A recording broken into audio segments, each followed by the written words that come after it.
If I were an entrepreneur today, I will first of all delay raising funds till the last possible second.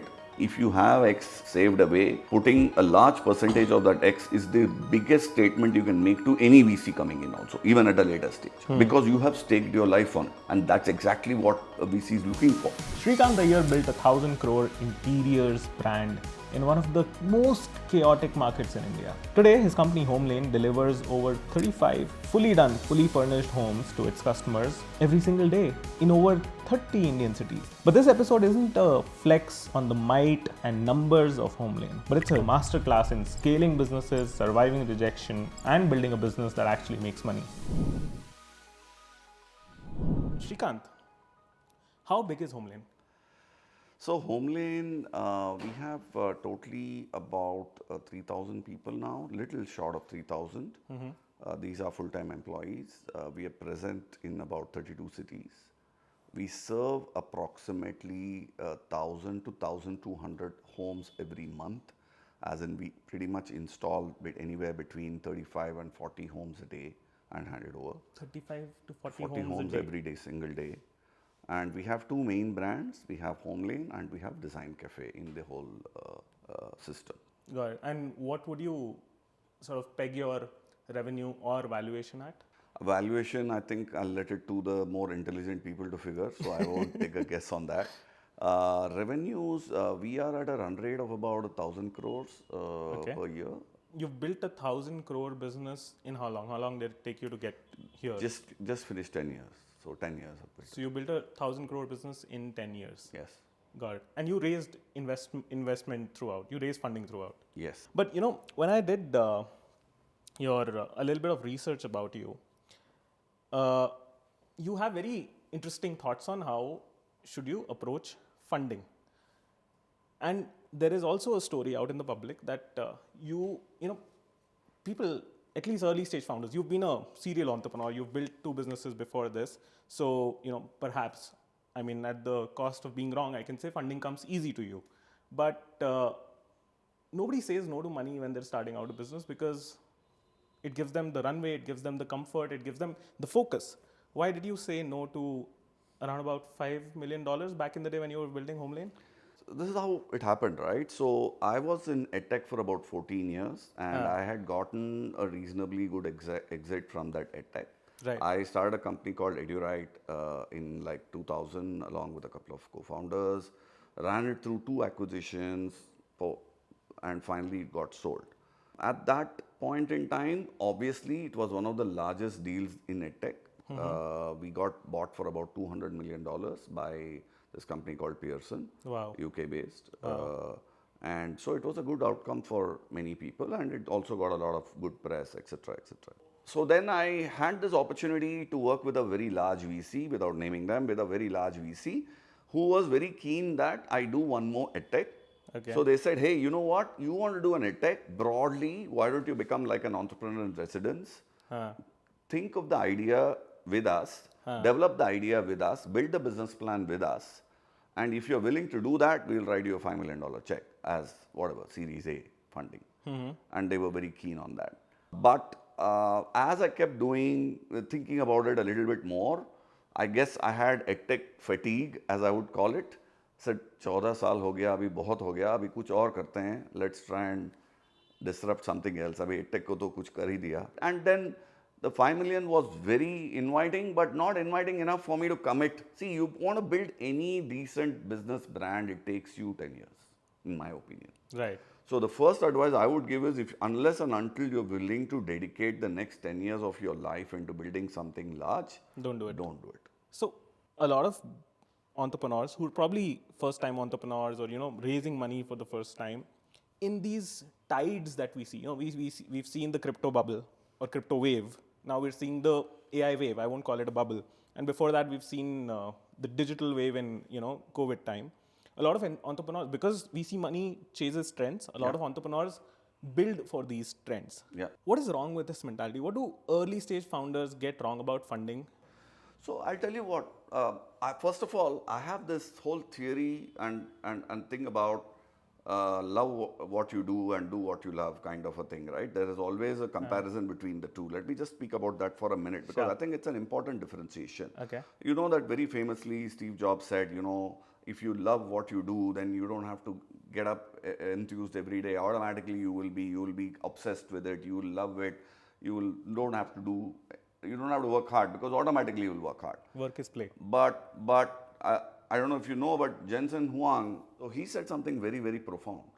He said, it's love what you do, it's not do what you love.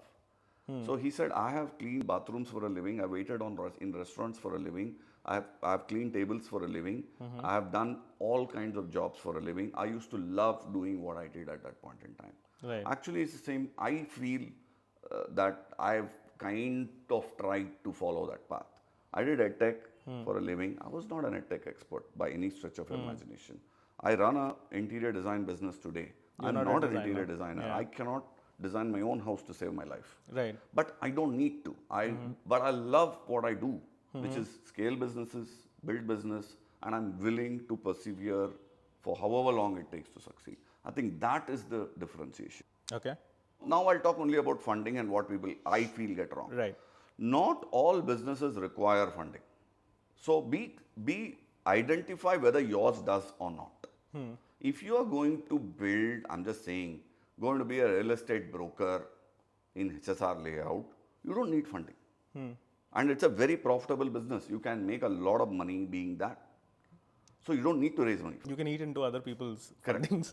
No, but it's true, right? Right. So basically what I'm trying to say is not all businesses are created alike. Right. Not all businesses need hyper growth. Right. Not all businesses should hyper grow. In some ways, Okay. I mean, Nikhil Kamath has built, we all know, has built one of the most valuable business in the country. He's not raised a dime. But then take Grow, for example. They started later. They wanted to go faster and they wanted to build a similar business. They have raised money because you need more fuel to go, rocket fuel to go faster in a shorter time frame if you have to catch up with somebody who's been there doing it for 10 years. Right. So that's the difference. Second, if you're raising money from anybody, be clear that you need to be 100% transparent in running your business. Your corporate governance needs to be, there is only one level, which is top notch. There is no other level. So if you, for whatever reason, if you have a background of running a family business, not, sharing either stake with others or information with others, then maybe funding is not for you. So please think about this doubly before you jump in, because I've seen enough people who are not comfortable being answerable to somebody else. Right. And then they start getting resentful. Arey yaar, he's asking me to hire this guy. How can he tell me? Arey yaar, It's his money. You don't have to. No, you don't have to. Okay. But you also need to be clear that this is the line. Operationally, I am the one who's running it. I'm not going to take any, BS as far as that's concerned. I'm very happy listening to financial advice, strategic advice, all other advice from you. But operationally, I am what it is. You can only do that if you are setting those standards yourself. So that's really what I would advise. Got it. Okay. Let's go down this, route of building a profitable business, not needing to raise money, because that's the kind of entrepreneurship we also promote. So tell me, how do you test your idea in a, for the lack of a better word, cheap manner? So you're not burning through your savings, because every money that you put is your savings. Okay, then you have to innovate. Then you have to make sure that you are either going to a large player who's your customer, potentially your customer, and ask them to backfund you. Otherwise, how are you going to? You need to get either working capital going or R&D going if you're coming out of the product. For that, you will need money or put your own money. I have few lakhs in savings. But there is no better way. If you have X saved away, putting a large percentage of that X is the biggest statement you can make to any VC coming in also, even at a later stage. Because you have staked your life on it. And that's exactly what a VC is looking for. Okay. Because you are then tied at the hip with the company, with the success or failure of the company. If I were an entrepreneur today, I will first of all delay raising funds till the last possible second. Why? Because I've progressed that much with my own money, and my valuation can be that much, potentially that much more. I can fail also, obviously. Then I'll lose my money, but that's the risk. But if I do succeed, then I am actually raising at a much higher value, so my dilution will be much lower. So that would be my sincere advice, which is please put your money first. By the way, I do believe if you start with an idea and you think you're going to need X dollars, you normally require 3X dollars.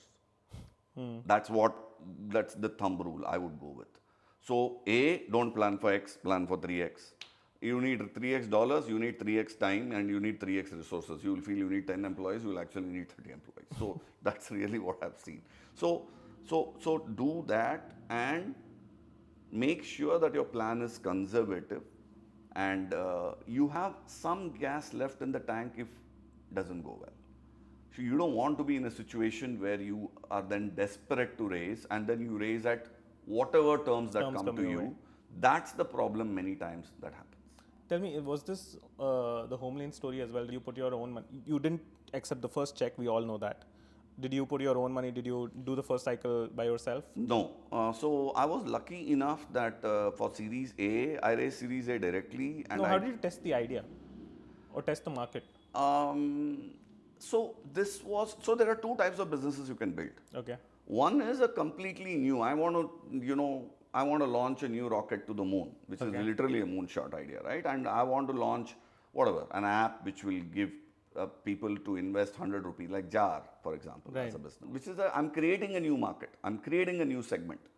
But we were not doing that. We were very clear. People were buying homes. People were building kitchens. People were building wardrobes. We were disrupting the experience. I only needed to test whether people would buy from at a 20%. The only test I needed to do was we are about 20-25% more expensive Premium. than the unorganized segment. Are people willing to pay that 20-25% more for this convenience? Faster, more organized. The experience is better. We have a software platform called Spacecraft. Right. The customer can see the whole design on Spacecraft. Got it. And like Lego blocks, your kitchen is getting built. As it's getting built, the price is ticking. You can see like a taxi meter, the price going up. So it's all very transparent. So that experience is very different. So that whether people are willing to pay for all of it, are they willing to pay 20% more, is the only thing I needed to test, which I did. But for each project you make money, right? It's not like you're going to buy at 100 rupees and give it at 90 rupees or 110 rupees even. The gross margins in this business are very good. Today our gross margins are in the 50% range, and at that point in time it was in the 30% range when we started. So we were still making money per project. Right. So we were not like losing money hand over fist, or we were not trying some very new kind of a product with a product market fit. Right. Like for example, even in our own industry today, robos painting walls is a new thing which is coming up. But I was not doing something so drastic where I have to prove the ROI of a robo going to a house and actually painting a house in so many days and the cost of that versus so and so. Human. It was not so drastic. So it was reasonably, like I said, disrupting an existing market. So PMF, we found within the first year or so, we did make a lot of mistakes. And here it was more like you were finding PMF not for the product. Everyone was buying interiors. Yes. It was more like the promise of premium, hassle-free that you found convenient and predictable. Most importantly, predictable. Right. Predictable quality, predictable timeline, predictable cost. I think these kind of businesses, before you get to the other kind of businesses, which would be innovative and you really need money. Going to space has no margins right now, I think. Yeah. So you need money for that. But yeah, these kind of businesses I think are rather safe, and you can tell me if I'm wrong, because there's a predictable market, you will make some money. You're not going to die finding PMF. Yeah. Why do we glamorize other kind of businesses more? Why do we glamorize businesses that are trying to do something? Why do we glamorize somebody trying to build a social network? Yeah, so I'll tell you why. So it's because you're changing consumer behavior. Here I'm not. I'm only enhancing the customer experience. But there you're changing customer behavior. Right. You never used to look at your phone and look at it 10 times in 1 hour, right? Right. Now you do. And why have you done that? Because of social media mainly. And that's changed customer. That needs a lot of capital investment upfront. It does. Because it takes a lot of time to change. So somebody needs to fund that. And that's a bigger graveyard of startups as well. It's high risk, high reward. Right. High risk, high reward. Right. So very low percentage of them succeed, but when you succeed, you really succeed. But Right. that's how it is. That's how life is. I think this is also a more practical way of approaching entrepreneurship, because everyone wants to build the next Facebook or today Meta or whatever, or Yeah. wants to go to the space. What you did is you picked a market and innovated within that market, and you were profitable, or you were making money, you were making revenue. Yes. You got to a certain stage Yeah. where the business looked healthy and you went out to raise money. Do you think this is safer? So you need to match a few things. Huh. First you play to your strengths. Right. I mean, let's take real life. I played table tennis when I was a child. I played for Karnataka for 4 years. Now, if I go and play cricket today, I'm 100% sure I'm not going to be very good at it. It's like that. So I'm not going to be able to build an app like Grow and make it the next big thing. At least I don't think it plays to my strengths. So play to your strengths. Obviously, there are people who are great at it. They have built it and it's there for you to see. That's not me. So let me be clear of what I can do. More importantly, what I can't do. Got it. So first is that. Second, if I'm playing to my strengths, then I choose something that's playing to my strengths and what I feel I can do better. And that was something which was tech enabled and not just a tech product. Right. Not social media, because that was not something that I understand so well. I couldn't understand Snapchat for like 1 week. I said, this chat and the photograph disintegrates in 24 hours. Why would somebody use something like this? But then, I ate humble pie and how. So that's not my strength. So I was very clear that I can only run this type of businesses, and I looked at that type of business for me to build. I think it's essential to highlight these kind of businesses more, because we tend to gravitate towards the latter. More sexy businesses, so to speak. Sexy businesses, whereas boring businesses can be profitable, make money, and also be fundable and probably grow Very to much, 1,000 crores in revenue. Yeah. You built a predictable business. You went out to raise funding. Once upon a time, what happened was you were trying to raise some money, and 148 investors, 148 meetings didn't click for you. What really happened? So this was in 2016, and we had scaled initially. We were in about 4 cities doing really well. So I got a board approval saying I want to go and raise 50 million. We were growing like month on month. We were growing like 50%. So it was like crazy growth. So we said, "Yaar, ye to slam dunk. We'll have one queue. We'll crush it. Crush it." And you won't believe it. It got reported in the Times of India. Even you Google it now and say HomeLane 50 million fundraise in 2016. There was a... Before you raised? I didn't raise. Oh, But they reported that I raised. Because you got the approval from investors that this guy is going out. Yeah. I spoke to them and I told them at that point in time saying I am going to try and raise 50 million. Yeah. And they said, ho gaya. Matlab. So, and I'm here on a cruise ship sitting in Hong Kong with my family, and I get a call from one of my board members. Congrats. Says, "Hey, you never told me you raised." I said, "I haven't raised 50 million. I'm sorry to say." Anyway, that was the beginning of the end, so to speak, or of that fundraise end. I hired a banker, very good banker, to help me raise this because it was a large amount of money. We made a very nice deck, went and said, like 3 months, we're going to have the money in the bank. About a year and 15 months maybe later, I had met the number that you said, 148 people. Okay. And I had gotten no's. How did these 15 months look like? Tell me, how do you raise? Does it happen on Gmeet? Does it happen in person meetings? Does it happen on calls? What were these 148 meetings like? Or did you travel abroad? This was pre-COVID. So pretty much most meetings were face-to-face. 16? No, 16 to 17. Right. So this was mostly face-to-face. So the epicenter of anyway the big bucks is in Mumbai. So you pretty much, I used to be in Mumbai every week, not every other week, every week pretty much, at least 1 or 2 days. Or they used to come over. So the banker did a fantastic job. I mean, they of scheduling meetings? They got the meetings, they got me in front of them, I did the pitch. Nobody wanted to bite. They just said, "Hey, this is just not happening. your order book is growing, which is my orders incoming was growing, but the orders which I was delivering was not growing. Okay. So my top of my bucket, let's say I'm filling something into a bucket, it was coming quickly, but the next stage of the funnel, I need to convert that into revenue. You will book a kitchen. I have to deliver it to you, or you say, I want to renovate my house. Only when I finish renovating your house, I will be able to recognize the revenue. But when you pay me advance for your house, for the renovation, I'll book the order. So the order is only a precursor of the revenue that I will potentially make. That's how our business works. So you were showing advances as Not revenue, as order book. proof of As order book. something saying, working. अभी आ रहा है. Yeah, So I mean, बोल रहा है this thing that- works. Yeah. This thing works. I've been This able thing to works, sell. I've been able to get, and I'm getting like crazy number of orders every month. It's going like up and pre-booking up a and car. Correct. People pre-book their kitchen, and the car was yet to be Yet to delivered. be delivered. But Srikanth, I mean, you might make it sound like it's unusual, but so many entrepreneurs are doing it today. They have signed contracts in software businesses of an annual, I mean of a year that's yet to finish.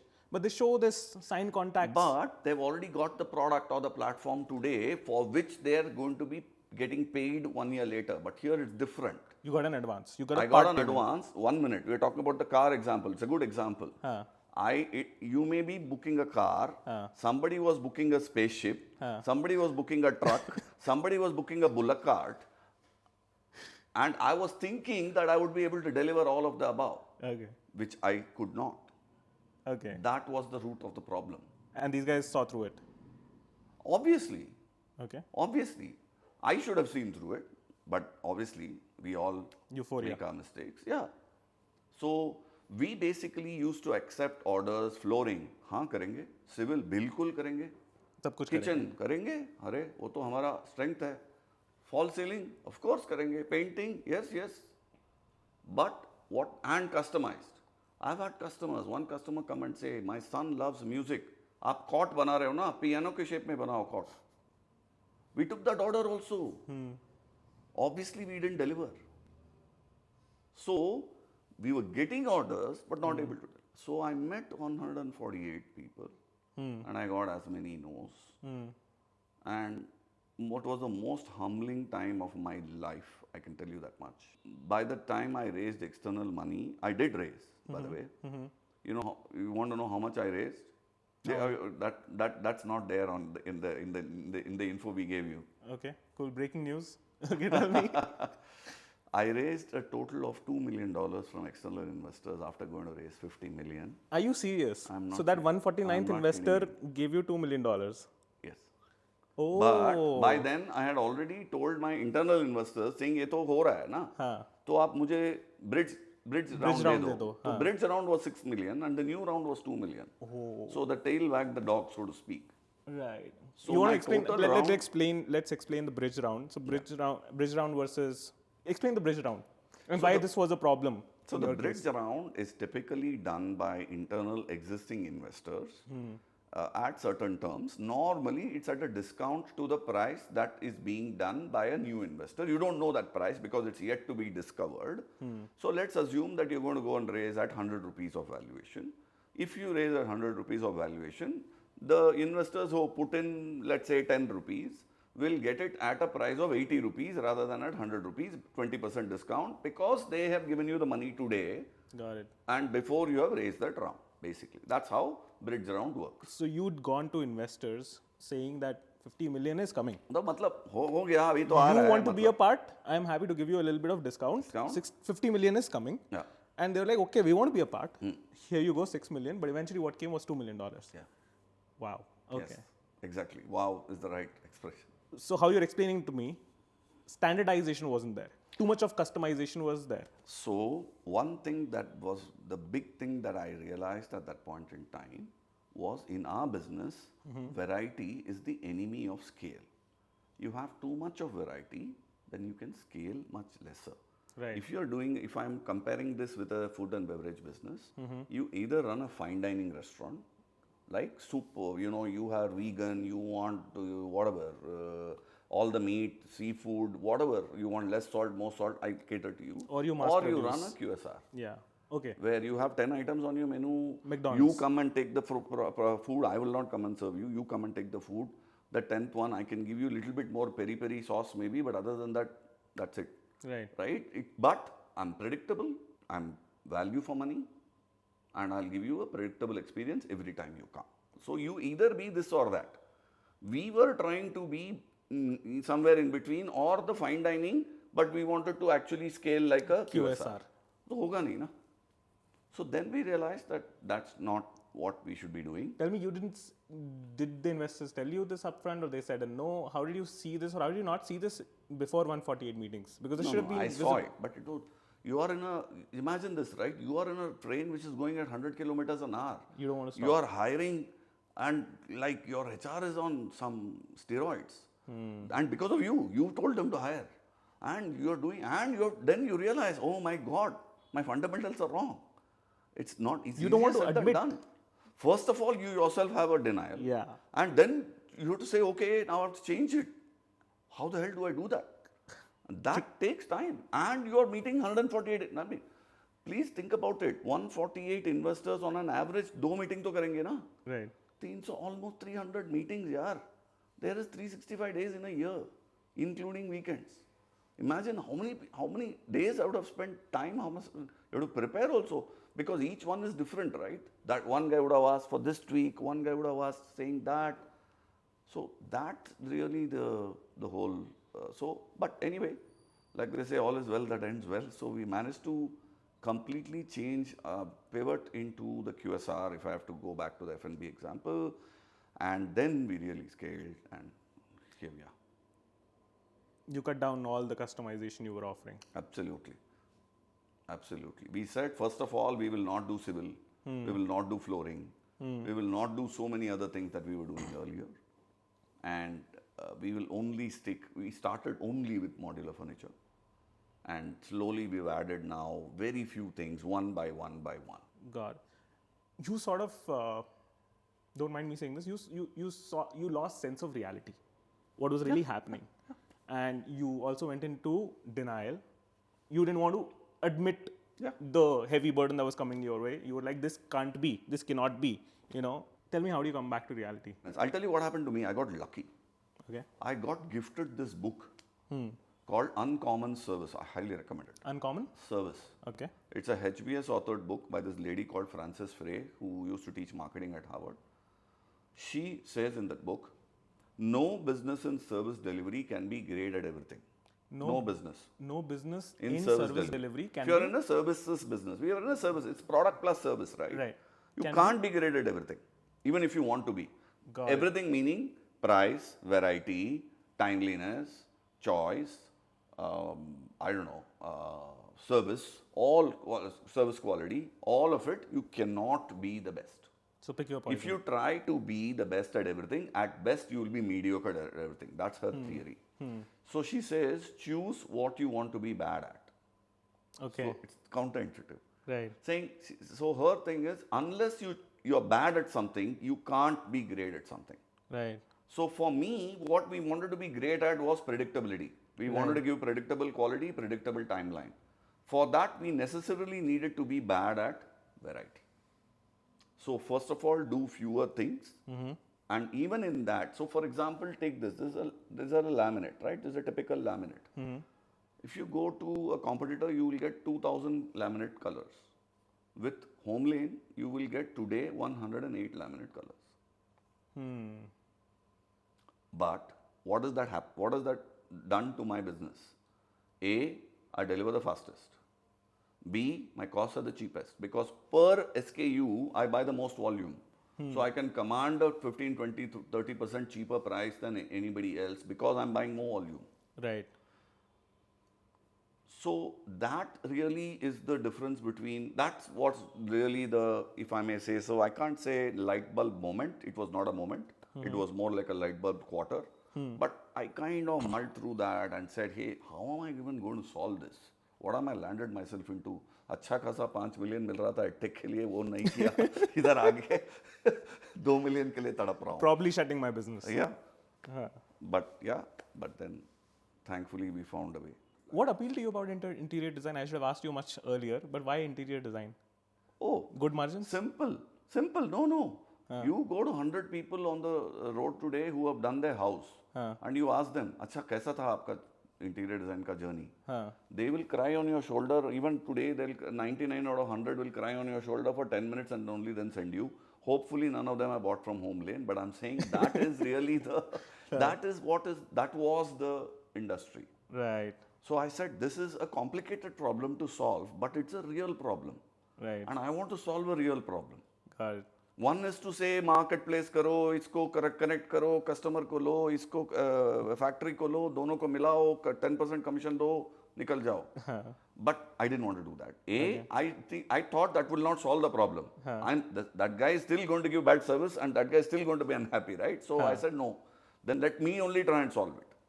So that was one. Two, I thought the gross margins, and I think I've been proven right, the gross margins are very good in this business. Right. Because it's customized furniture. It's not like the sofa. I can't take a picture and then check on the internet as to how much this costs. You can do that to this, but you will not get a price because every single thing is customized here. That was the difference. So I said there is no MRP. Customized is like it's your own recipe, but you've been... But there's no MRP to it. Right. The handle changes, the price will change. The laminate changes, the price will change. Right. The prop changes, the price will change. Everything, right? The lighting changes, the price will change. So opportunities to earn are a lot more. Lot With every more. tweak, there's an opportunity to earn. Customers really, because it's so customized, it's very difficult to compare. There is no MRP. That's really the way to look at it. And I want to clarify, customization in your case means picking from a set of available options, not from everything. No so rocket look at it like ships, layers of skin. Multiple layers are there. Each one you can customize. Subway. Subway. So Perfect. You can pick each. Exactly. Awesome. Early warning signs that a startup needs to pivot. So the early warning signs, actually, again, it depends on what the business is, but let me try and take a consumer business because that's what I'm running now in last 10 years at least. So if you are really spending so much on CAC, Cost of acquiring a customer. Customer acquisition cost. Yeah. And you're not seeing the customer's lifetime value being that high. Let me go back to my EdTech example, right? So you spend, let's assume, I used to run the Studio Vista business and $100 per month is what we were charging them in for education, tutoring, right? In education. Okay. Right? But it used to cost us about $20 only to acquire a customer. What we realized was at scale, this was not sustainable, but initially to grow the business, it was okay. But as we were growing the business, you need to monitor CAC to see whether it's 20 is becoming 10 at some point in time. Otherwise, you would not be able to sustain it at the same level. Because at 20% CAC, you are losing money per transaction. You have to pay the teacher, you have to pay the service provider, internet service provider, you have to pay the phone provider, all of them, right? After all that, you are losing money. So that was not sustainable. What was the hope is that, acha, aapne EMI join kiya. So your LTV, even if you stay for 6 months, it is 6 months into $100. So $600 ho gaya, to mera CAC automatically gir gaya. But suppose you are dropping off after 1 month, or at least 90% of the people are dropping off, then there's something wrong. Right. Either your product is not good, service is not good, or the market it's too early. For us, we were really early into the market, but that was what it was. So look for those signs and see if your CAC is way too high, or if the stickiness is not there. If your business should be sticky and it's not being sticky, then it's not the customer's fault, it's your fault. Next is, okay, this is a broad question, philosophical question. Your most important lesson that you learned throughout your multiple entrepreneurial journeys? Most important lessons, so many of them. I think the most important lesson though to me would be you need to be the brand ambassador of the culture that you want to promote in your company. Especially the larger it gets, the buck stops on your table. You need to behave like how you want the HomeLaner to behave, for me at least, right? And that is a huge, huge responsibility and not easy to do. Okay, I'll give you one more. I can't just have one because there's so many lessons. Many times, the prioritization that you need to do when your company is at a 0 to 1 stage, which is like, PMF stage, and 1 to 10 stage and 10 to 100 stage are very, very different. Your job as the CEO, if you are the CEO or co-founder, is to be able to discern when you need to prioritize what. Right? Let me give you an example, right? When you're very early stage and you're doing a tech product company, as long as you know that the customer is sticky enough, you have your daily users and your weekly users coming in, that's the most important thing, and you need to be hands-on on it yourself. In the beginning. But in the beginning, because you don't know whether you have PMF or not. Right. But fast forward, you need somebody who can help you distribute that. You may not, and you will not be able to do everything yourself. I mean, thankfully, I was never an interior designer, so I did start also. But I'm saying, even if you're a practitioner, you will not be able to do it yourself. Can you identify the right people with the right skills at the right time and empower them to get that done? To me, that's the most important skill of an entrepreneur. Okay, that brings me to a very relevant next question. See, okay, let's say you had money to hire talent. Not like you were out of money, but even then, good employees are looking for brands. They're not jumping at the next offer. How did you attract and retain top talent at early stage when you probably didn't have the biggest check to pay them? So I've always believed in stock options very much, and I've seen the power of stock options even in my last business. So I understood that quite well. ESOPs. Yeah. So when I started the business, I had convinced our investors to allocate 15% as a stock options. Obviously, it's got watered down now, but when we started with the 15%. So in the initial stages, when the mortality rate of startups is very high, you also give out a little bit more to the person who's taking the risk, because it's more high risk, high reward. Right. And that's exactly what I did. Last question. You've had good investors, but what are some of the red flags founders should look out for in an investor? So red flags, I would say, would be few. If even before signing, that the investors looking for terms which are more inhibitive rather than progressive. For example, if he's telling you, hey, my money should be protected, but 2x return at least I need to get. Right? Not fair game. Returning his money, fair game. Suppose he's put in 100 rupees. There's a word for this, no? What is it called? 2x, 1x or something? Yeah, it's called liquidation preference. Yes. It's called liq pref. Yeah. Somebody is asking you for a 2x or a 3x liq pref, some people ask. Then it's a red flag for me, because then what he's saying is, till you return 2 times the money I have put in, you don't even stand in the queue, which to me is unfair, because I think I should be allowed to stand in the queue if I've returned the money he's put in. Got it. He's also taking some risk. He's taking your life on it. He has multiple bets. Yeah. So that's one example, but it's a big one. So if some of the terms are inhibitive like that, like I said, restrictive like that, I don't mind that, by the way. Then you also give me on the other side, which means if I hit the ball out of the park, then you give me 2x more then. Yeah. Are you willing to take less? Okay, I'm willing to take this risk. Yeah. And I'm willing to give you 2x. But if I give you 10x, are you then willing to give me more? If that's not, then that's a balanced, reasonable outcome. But if you have only a one-sided argument, then that to me is a big red flag. That's one. Second, operationally be very clear on what the Lakshman Rekha is. You are the one running Boundary? it. Yes, boundaries.